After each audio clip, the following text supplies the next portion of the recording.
we're going to go to the next stage of that conversation and look as in that upstream discussion that obviously ADNOC being the largest upstream producer in the UAE, and then we're now going to talk with others who are in that business across the region and have a discussion of what the outlook for upstream expansion plans are and some of the challenges that may be faced. So I'd like to invite our panelists to come up and invite them to turn on their cameras.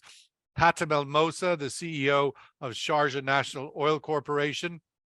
Sara Akbar, Chairperson and CEO of OiLSERV Kuwait and Non-Executive Director of Petrofac.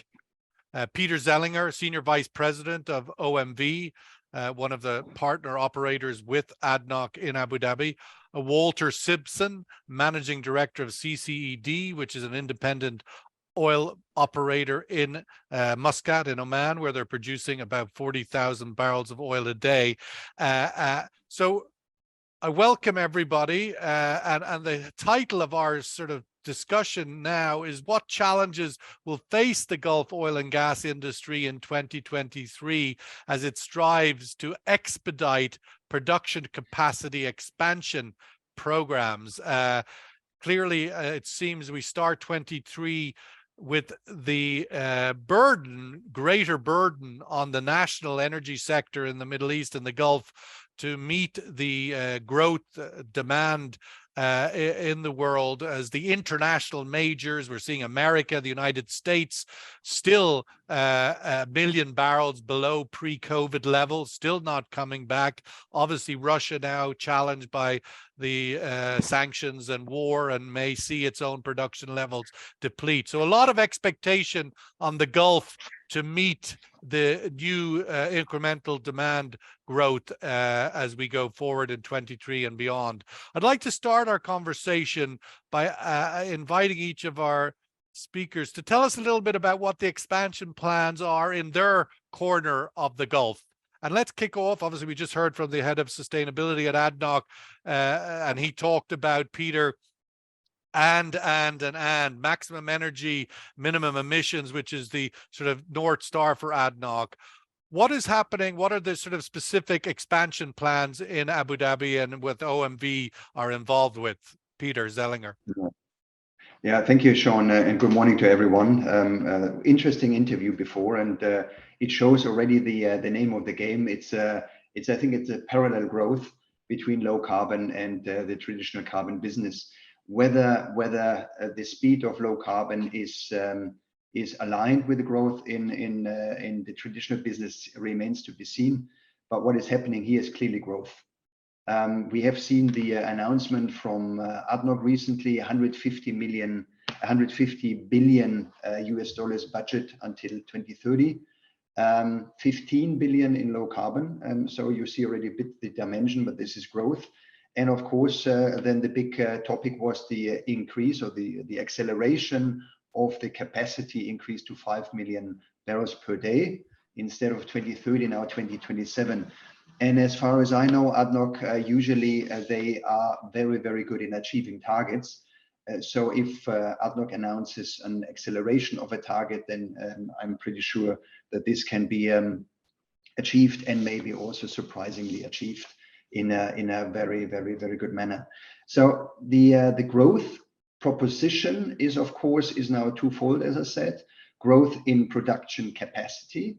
And I think one number is really important that is not so much talked about, but it's available on the website. If you look at the reserve production ratio, and if you look at the announcement that by 2050, ADNOC wants to be carbon neutral, and the area actually basically strives for carbon neutrality. Question is it scope 3 or is it only scope 1 and scope 2? Then you look at the reserve life and the massive reserves that are in the ground in UAE, and then you see that there's no way then other to expand your production capacity. I mean, my calculation gives me more than 50 years of reserves life.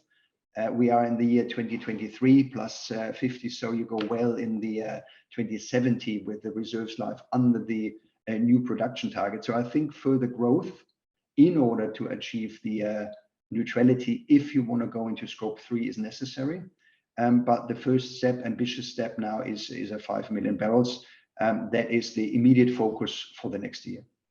Well, that's no insignificant number, particularly the idea of bringing forward 5 million. I think the previous target was 2030. Now we're talking about 2027, which is 3 years earlier, and still at 5 million is a big target. And even with the ambition and capability of ADNOC, we will come back to some of the challenges that may come out of ADNOC's hands, the availability of talent, raw materials, and technology that one needs to do all of these magic things. And let's go to Kuwait with Sara Akbar, CEO of OiLSERV Kuwait. Sara, what's the plans for Kuwait's expansion? Similar, I mean, once upon a time, you were a comparable size to Abu Dhabi. It seemed neck and neck, same OPEC quota and so forth. Abu Dhabi seems to have slightly moved ahead now. What is the outlook for Kuwait? Okay, thank you, Sean. So in Kuwait, the biggest news was, of course, as you remember, we have this new refinery in operation, which is one of the largest refineries in the country, and I guess in the Middle East, about 600,000 barrels of refining capacity. And most of those products that will be produced with refinery will actually be exported, because the domestic use here is not big, as you know. So on the refining side, I think we have made very good strides into where we want to be. But on the upstream, the target for the upstream is about 4 million barrels. And the current capacity is like 2.8 something, is far away from that yet. So this year, there is an expansion plan. And as a result, they have to add another 30 rigs in order to expedite some of the drilling and to try to build up some capacity. The problem here is the issues are not about the reservoirs or about the reserves, the ability to produce. The issue is the cycle it takes in order to build a facility and the bureaucracy. So everyone is aware of this bureaucracy that is stopping the progress. And I think with this new minister, as you know, there is a new management in KPC, new management in the companies, and a new oil minister who are completely aligned now in order to remove a lot of that bureaucracy, in order to make them more efficient in applying and expediting the cycle for project implementation. Because the main issue here is actually water cut and the amount of water that they need to handle in order to increase production. And for that, they need facilities. And for every facility, the cycle for building a facility in Kuwait is around 5 to 7 years, which is completely ridiculous. And I think, so on the top of agenda is actually to streamline that process in order to expedite having facilities in order to achieve the production targets they have. So they are doing two things in parallel. Brought in some more rigs in order to expedite drilling, but at the same time trying to unleash the potential by adding new facilities and so on. So the target is 4 million, but I really have not seen a timing. It's about 2030, I guess, is the time for that 4 million. So it's going to take some time, but there is some serious changes within the sector in order to make them achieve those targets. There's no doubt that water cut is a big challenge in the Burgan, aging Burgan oil field. And Oman has certainly a lot of experience with that challenge. And I think that's what's kind of interesting for this common narrative, because obviously all of the reservoirs of the Gulf are similar in their sort of carbonate structures. And so water cut is a challenge everybody is going to face, one would think, inevitably. Walter Simpson, what is the state of play with your operations in Oman and Oman in general in terms of expansion plans? Well, good morning, everybody, and thanks, Sean. Not anything different from what you've heard already, I think. Very simply, full steam ahead with how I describe not just our plans, but also what Oman is driving for. The sector here is crucial to the economy. I think oil revenues are about 70% of the revenue taken by the country. So vital that revenue is maintained. If there are plans for diversification, recent announcement of the hydrogen plans, all of that needs to be funded from these oil revenues. So the sector is crucially important to us. And there is a drive for expansion of not just the facilities that are existing and the producing fields, but also new exploration. Our position, we've increased capacity to explore more. We're shooting seismic. We've added rigs, and I think that's true for the whole country. It's a question of get after things. Let's get that revenue in to support the diversification that the country wants in terms of its energy mix going forward. So yeah, as I started with, full steam ahead here, no doubt about that. Full steam ahead while quotas are being cut. But anyway, that's the nature of the beast. We'd like to welcome our 250 viewers on LinkedIn and over 100 here on Zoom. Hatem Mosa, CEO of Sharjah National Oil Corporation. Despite your name, you are actually expanding in the production of natural gas. What's the current outlook in Sharjah and the Northern Emirates of the UAE? Hi, Sean, and everybody. Thanks for having me. It's our plans basically is to continue what we have been doing for the last 2 years. We have a continuous drilling program for all of the next 2 years at least, potentially beyond in the existing field that was discovered recently, and into exploration. At the same time, of course, we are also expanding our LPG business by upgrading our LPG export terminal to become an export and import terminal. And hopefully that expansion would enter also in the international markets, not just the local market. We just finished expanding our gas storage capacity just beginning of this month. To increase the capacity of our new storage gas storage facility, with plans to expand it further by the end of this year, beginning of next year, to drilling in the reservoir where the gas storage is. We have set for ourselves a very challenging target on net zero, to achieve net zero on our own operations within 10 years. And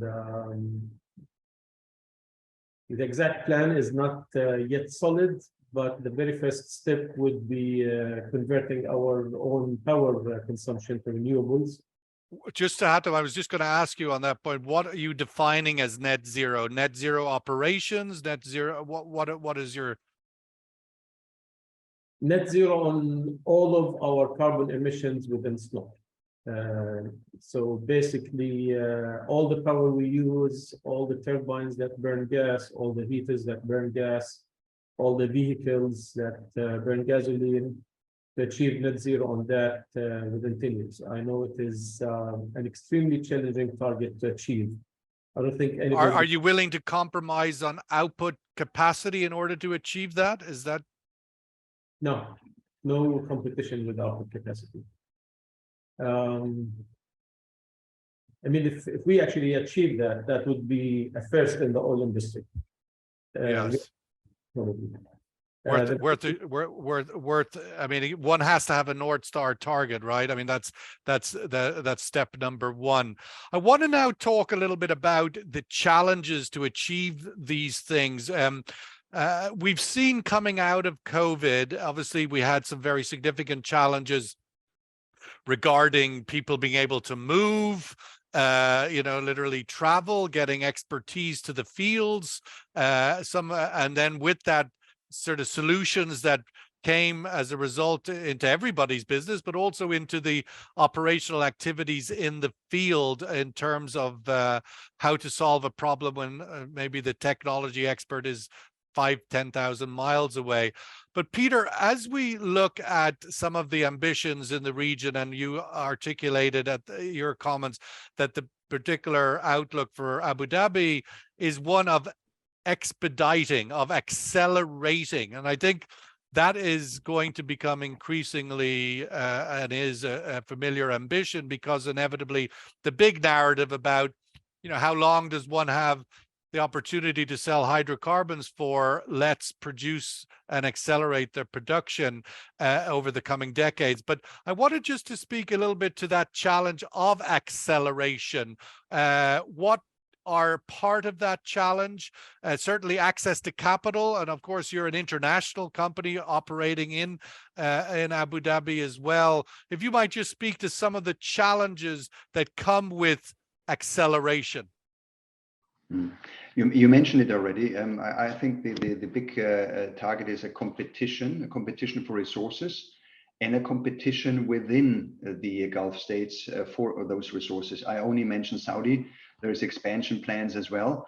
The rig fleet of this world is driving towards Saudi, as I see, but now also Qatar and Kuwait, as I see.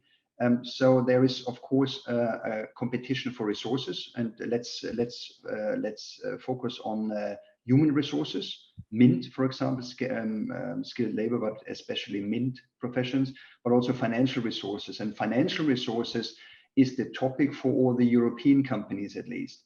I mean, the number of $150 billion budget for ADNOC alone in the next years until 2030 is an impressive number. But let's not forget there's many partners, international European partners that bring their share in.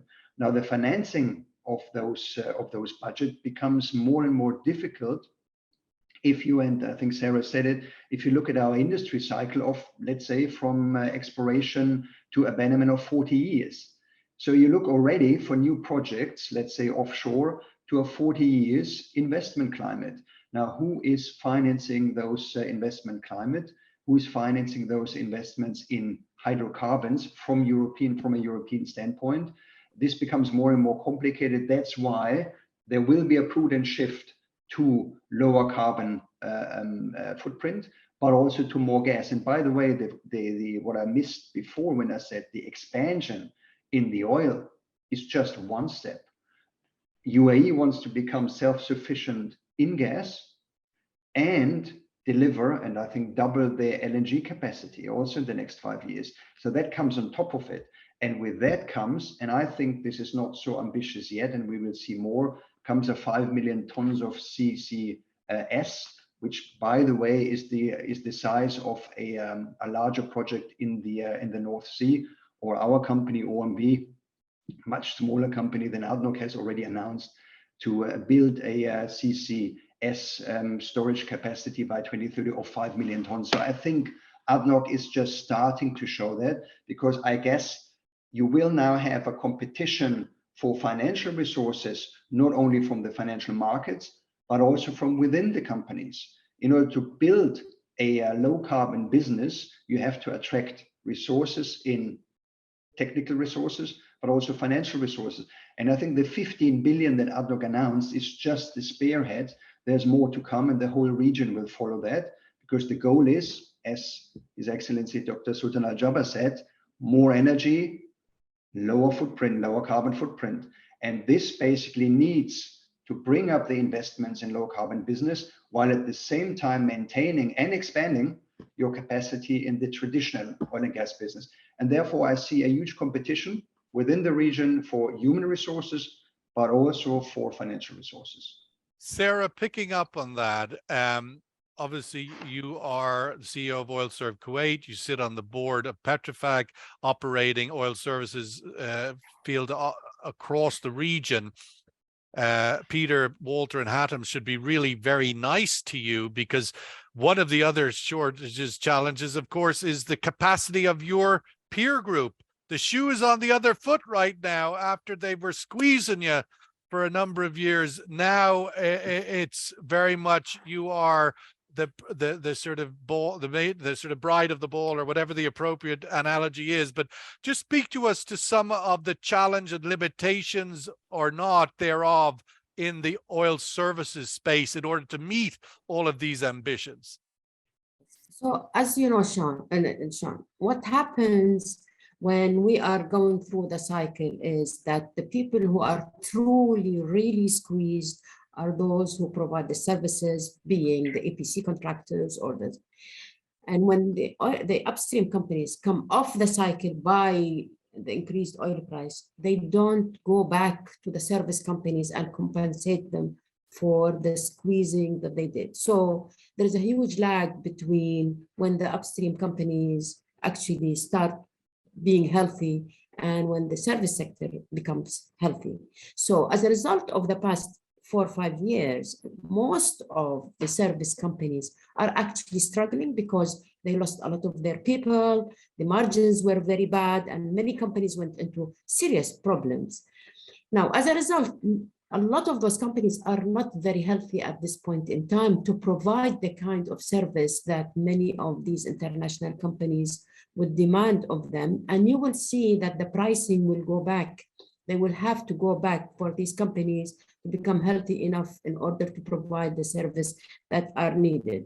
Now, the other issue, I think, which Peter mentioned, was the ability to access funding from the international banks. And there are huge limitations now from these banks in providing the funding for these companies in order to grow the businesses and to be able to provide the necessary support to the upstream sector that needs these kind of services in order to achieve the targets that we are talking about.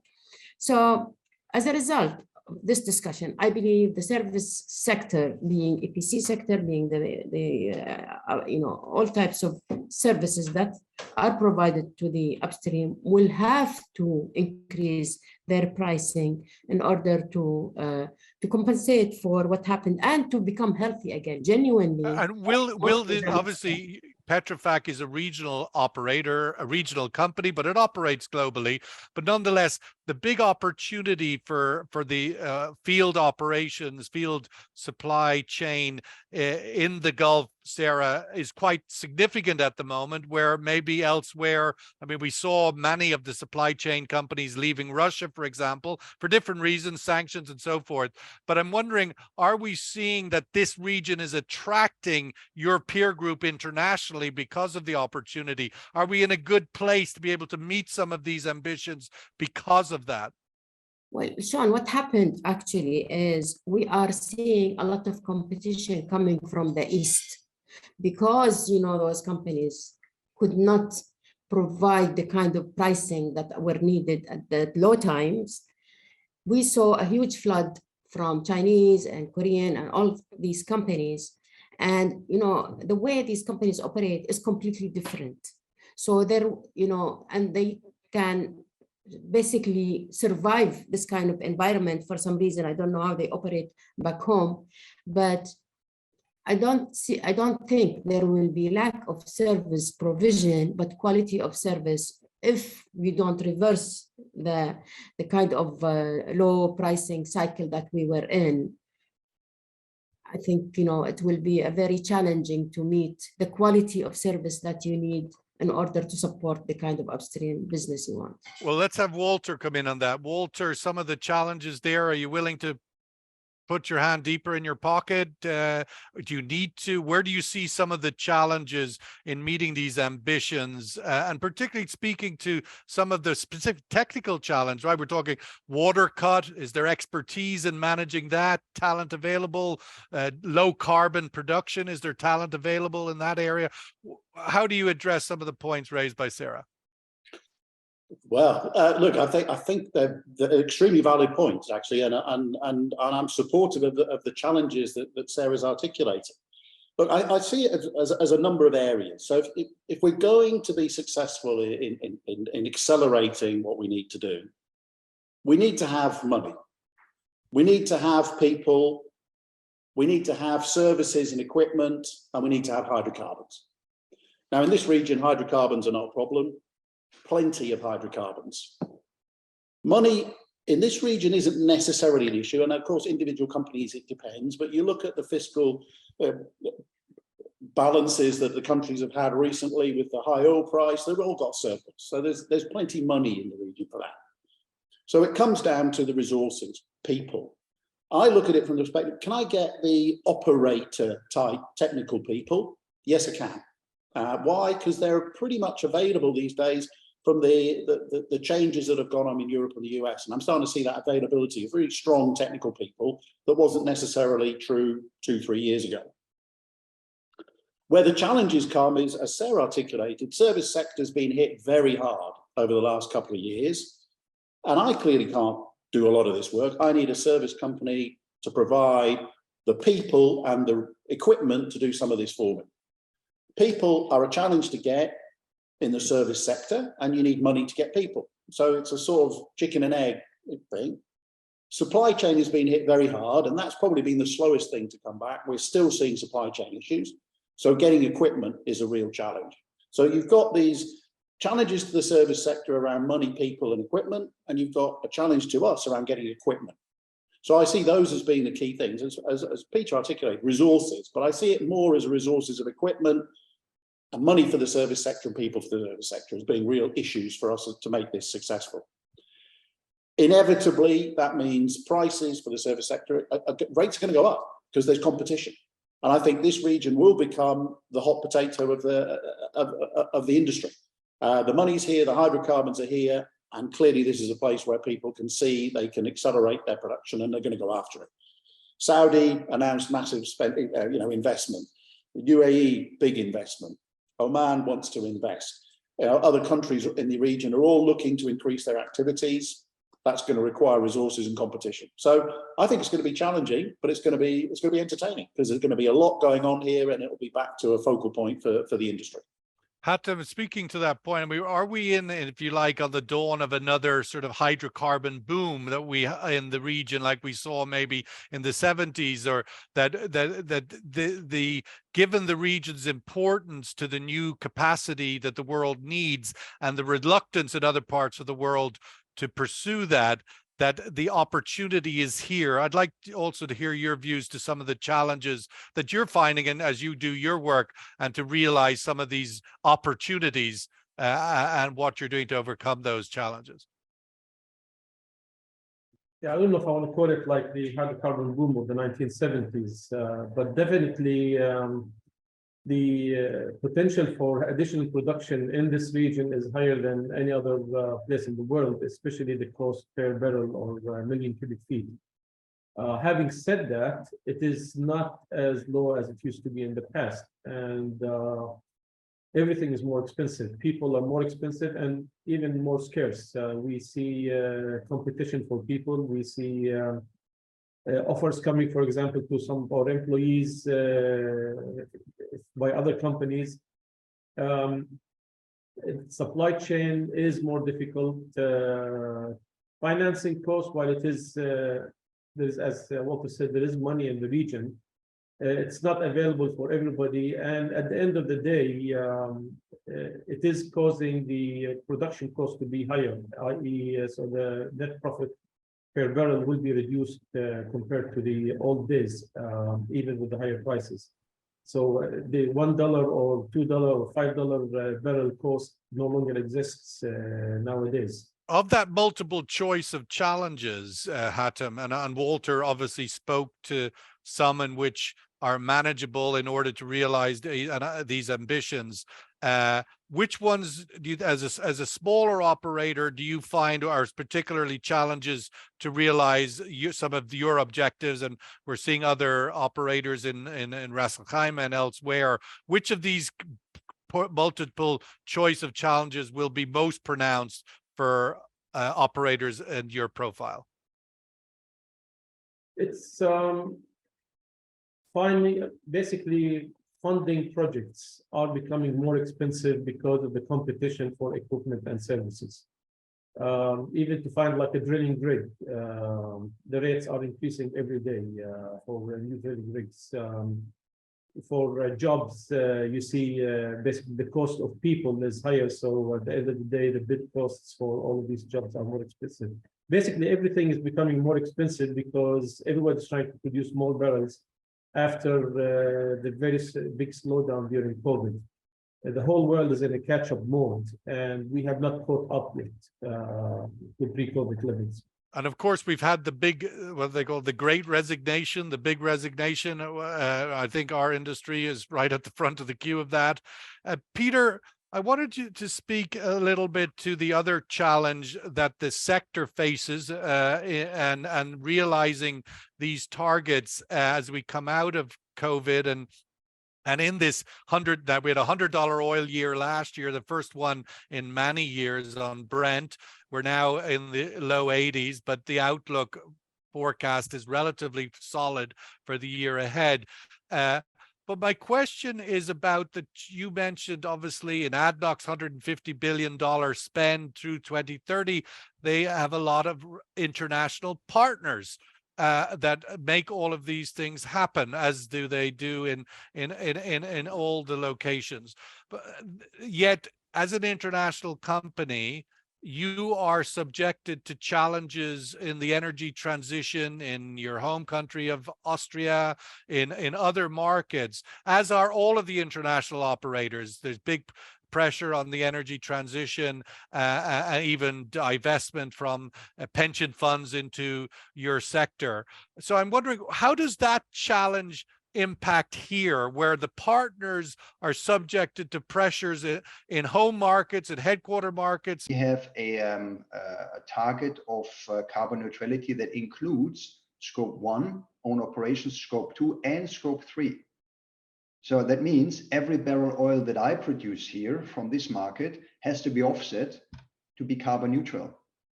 So therefore, this affects me, of course, because that means that you have to bring, and we have geothermal and CCS, CCU, for example, in our portfolio, has to be built up. And that's where I mean, where I am, and many European companies are competing internally for funds. Now, luckily, the oil business is well established, and the rate of return, by the way, this is one of our main KPIs, apart from the efficiency. A rate of return is pretty good compared to the, let's say, geothermal or CCU, but I think that will change. And then to achieve carbon neutrality on scope 3, that is the huge challenge. Scope 1, I think we are on a very, very good track.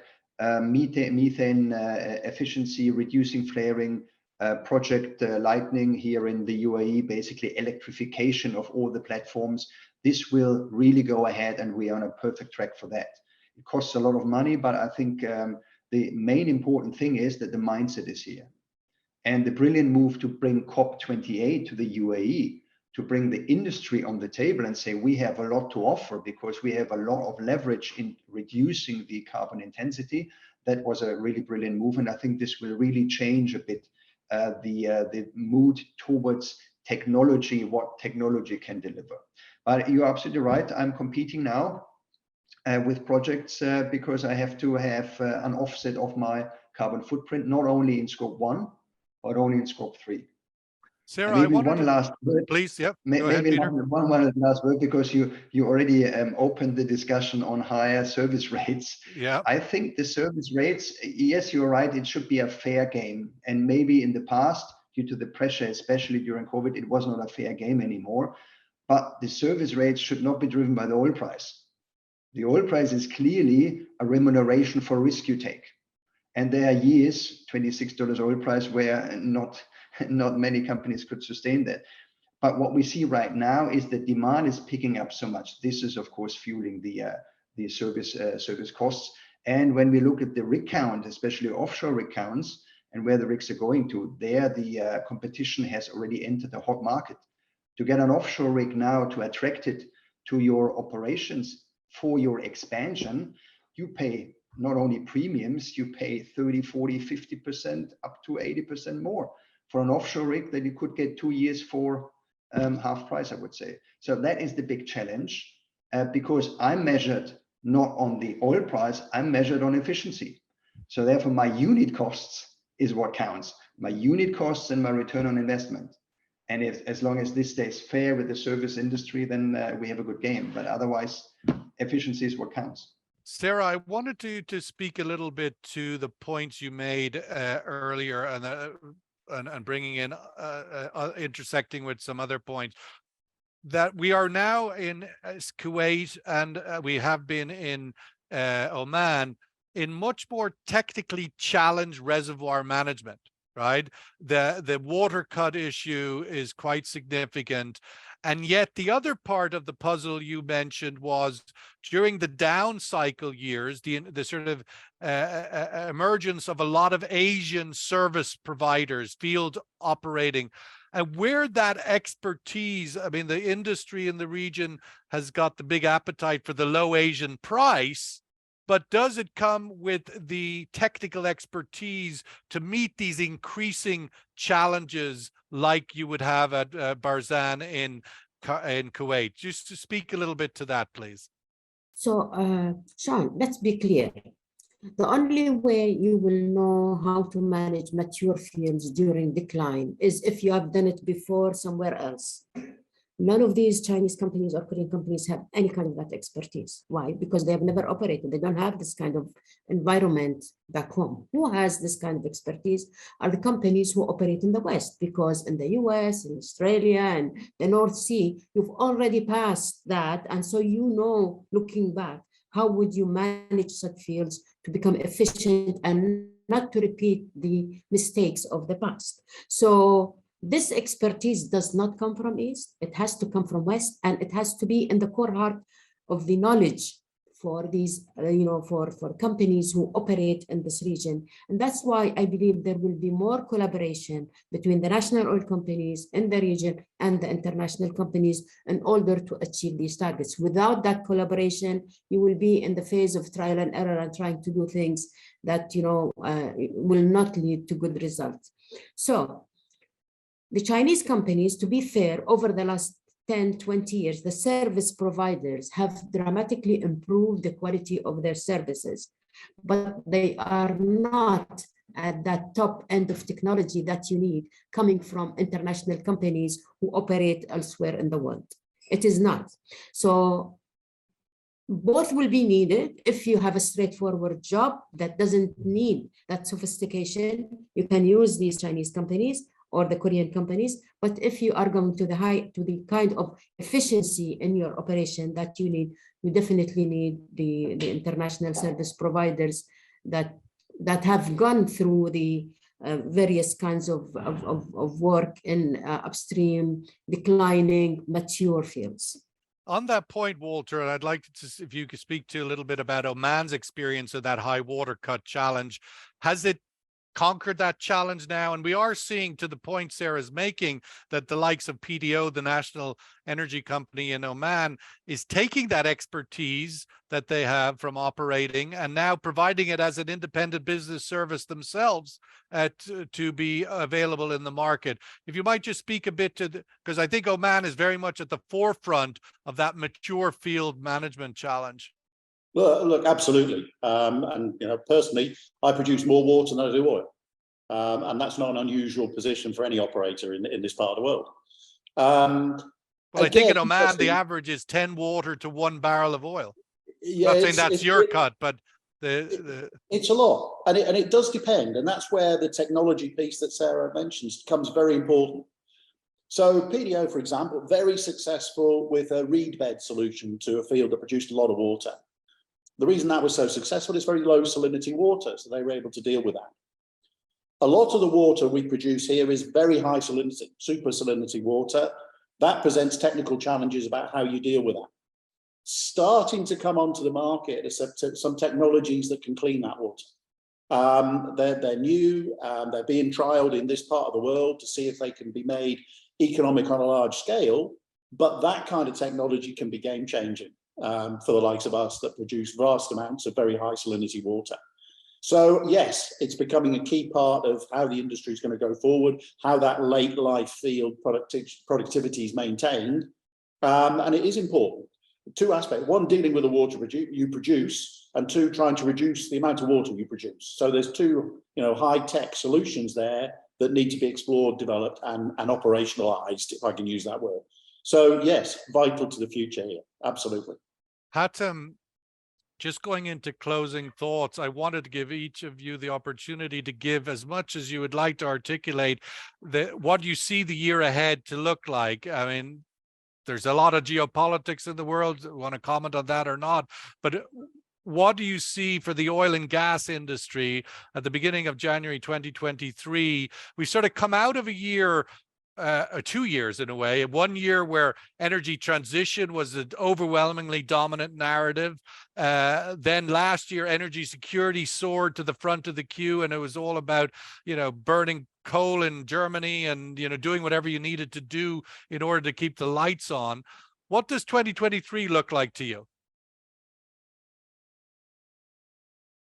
I think energy transition will remain a very key focus this year and in the future point forward. The other key thing that we are going to see, and we have been seeing for the last couple of years, is volatility. With geopolitical situation that's happening in the Ukraine, we're seeing this happening more often for different reasons by different parties. The other part is unforeseen events that we normally have not seen very often in the past, but they're coming more often, such as the pandemic. We've seen recently natural disasters, climate change affecting production, for example, in the Gulf of Mexico too often. And with global warming and climate change, I expect this is going to be coming a very normal occurrence that we have to always account for. So I think volatility is going to be key. And to be able to manage volatility, you need to have a cushion in availability of production. So if the world is producing at its maximum available capacity, any hiccup happening anywhere in the world will cause a spike up or a spike down in the production and the prices, which is not really good for anybody, not for the producers or the consumers. So the need for cushion is very critical. Cushion. There's no idle capacity in the world, that's for sure. It would seem at least very little. Peter, your sort of closing thoughts, outlook for 23, as brief as you can be. Yeah, as brief as it can be, attracting capital and human resources in a very competitive low carbon business versus classical hydrocarbon business world, and managing unit costs in an inflationary and also high demand environment. Inflation is not going anywhere. Sara, Akbar, your closing thoughts and outlook for 2023.